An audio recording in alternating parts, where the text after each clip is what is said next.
Hello and welcome to Module 4.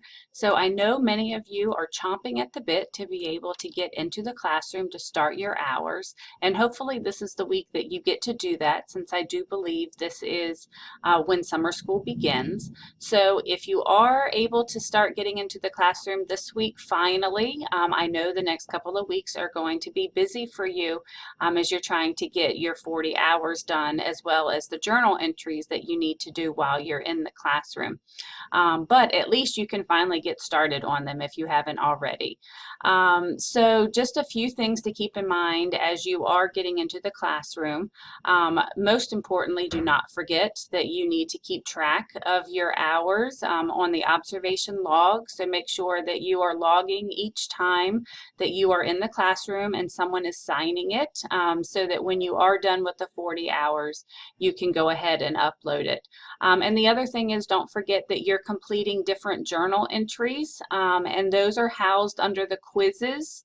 Although I do put that link in each one of the modules, so it will take you there. But definitely make sure to do a refresher of the different topics that you're going to be looking at as you are in the classroom, and make sure that you review the guidelines, that it's just not a quick little blurb.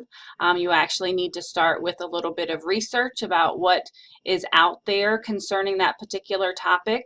And then discussing what you saw in the classroom relating to that topic, and then finally applying it as to how you're going to use it. But Module 4 is going to be the most practical of the different modules, and it's also going to be the longest. So Module 4 is going to encompass 3 weeks, and you're going to be looking at several different topics relating to classroom instruction and assessment, and you also have a couple of assignments that you're going to be completing. So when you look at Module 4, again, do not get freaked out over the amount of material that's in here, because I give you lots of information so that you always have more than enough to pull from. But you're going to be looking at chapters 5, 7, and 12 in your textbook for this week, but then I've also given you a lot of extra resources. So when it comes to curriculum and instruction, here's the link to Virginia Standards of Learning, which is of course what we use, and instructional design, how we actually want to design instruction, as well as Common Core. Now I put Common Core in here, but just so you know, Virginia is not a Common Core state. It's one of the few states in our country that does not use the Common Core, but we instead use the Virginia Standards of Learning. So that's what most of you, if you are in the state of Virginia, that's what you're going to be using. Here's some resources about assessments, because you are going to be designing an assessment as well as a lesson, and then resources for technology in the classroom, and that's actually going to be the discussion board that you're doing. But again, these are all resources that are going to help you as you are designing instruction, as you are contemplating how you're going to assess the learning of your students, but also how are we using technology, and is it being used correctly? Is it being overused? Is it being used in substitution for teaching, which I personally believe is happening more than it should. So here's lots of different resources that you can pull from, as well as some educational reform.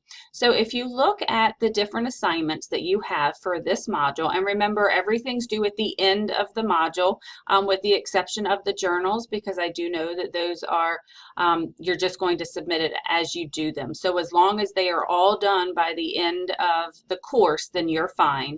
But like I said, I put the link in each one of the modules so that you constantly have it in front of you. But the two main assignments that you're going to have are going to be creating a lesson plan and creating an assessment. So when you look at the lesson plan assignment, this is something that you are creating. You are not copying it.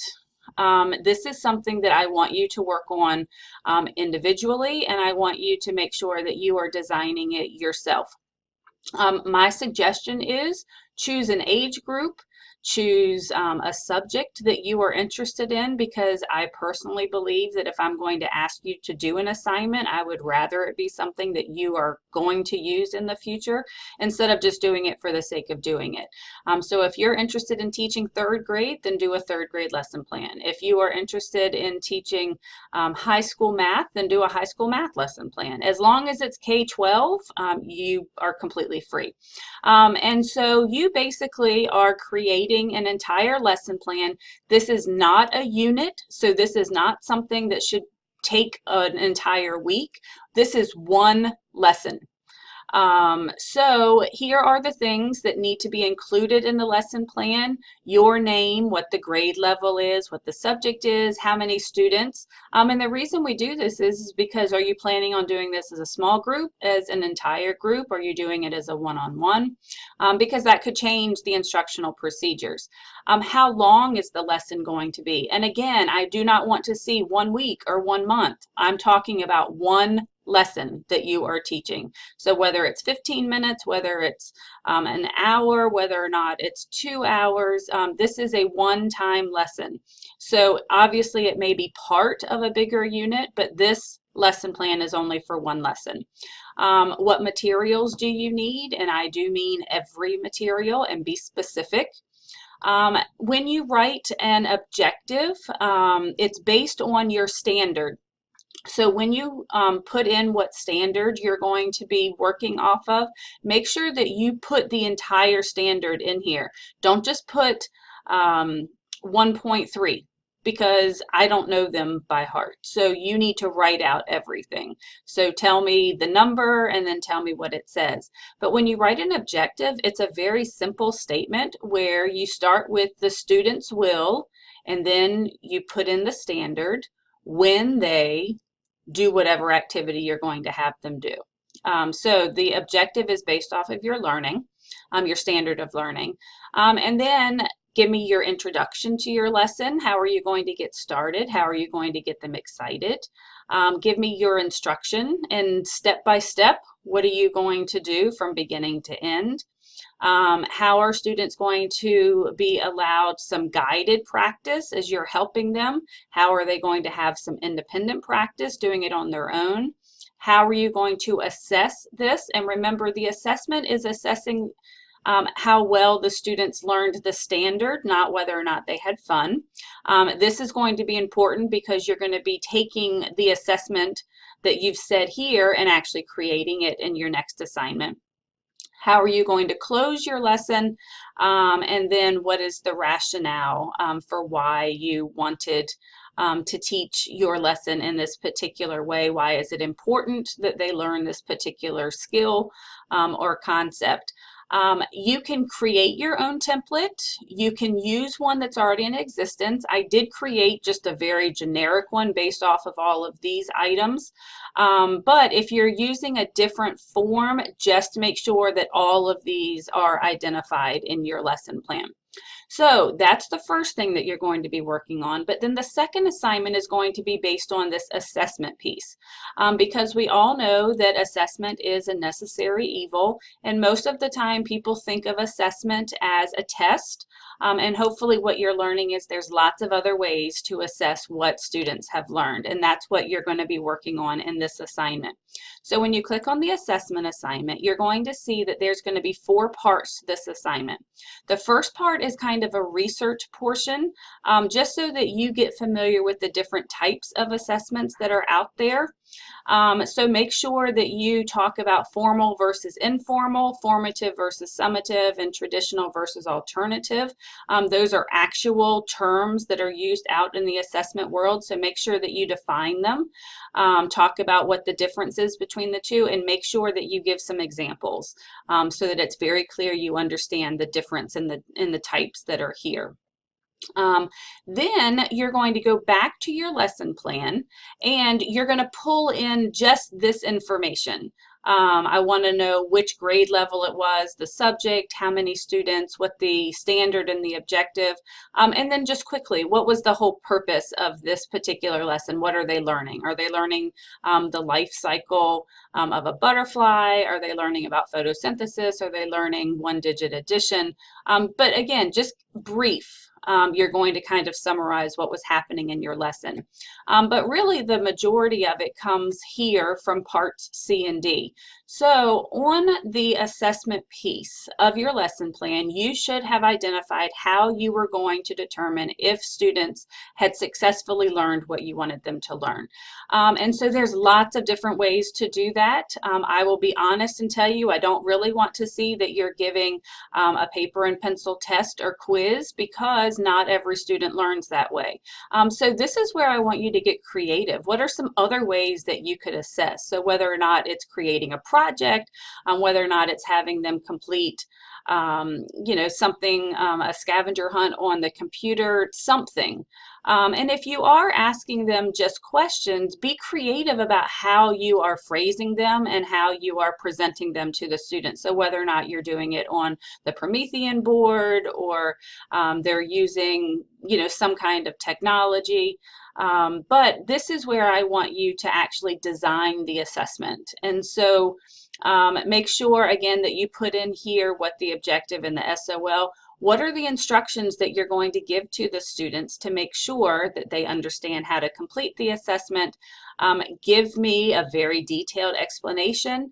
And if you have designed something, then I need to see it. So you can either include it here, you can put it as an appendix, you can take a picture.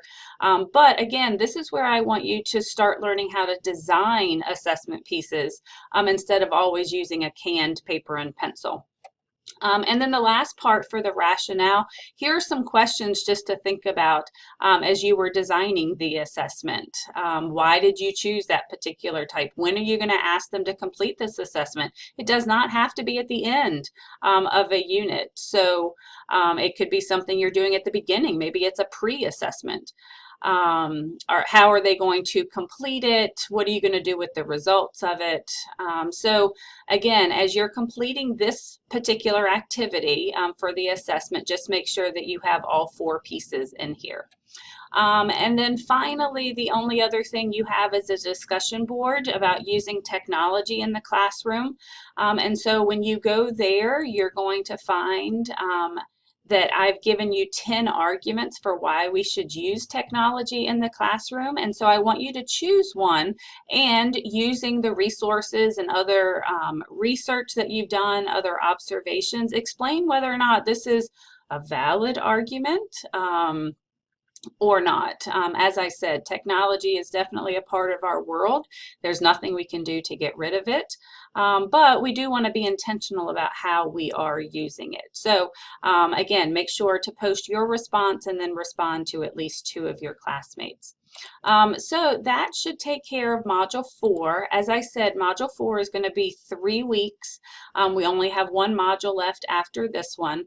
But hopefully now I'm going to start seeing some of those journals roll in as you have the opportunity to get into the classroom. If you were assigned a teacher in a classroom in a public school, that is a binding agreement. The teacher is getting recertification points to have you in the classroom. So please make sure that you are honoring that commitment. But hopefully this is where you finally get to the good stuff. So have fun being in the classroom, working on these assignments. As always, don't hesitate to contact me, and I will see you in Module 5.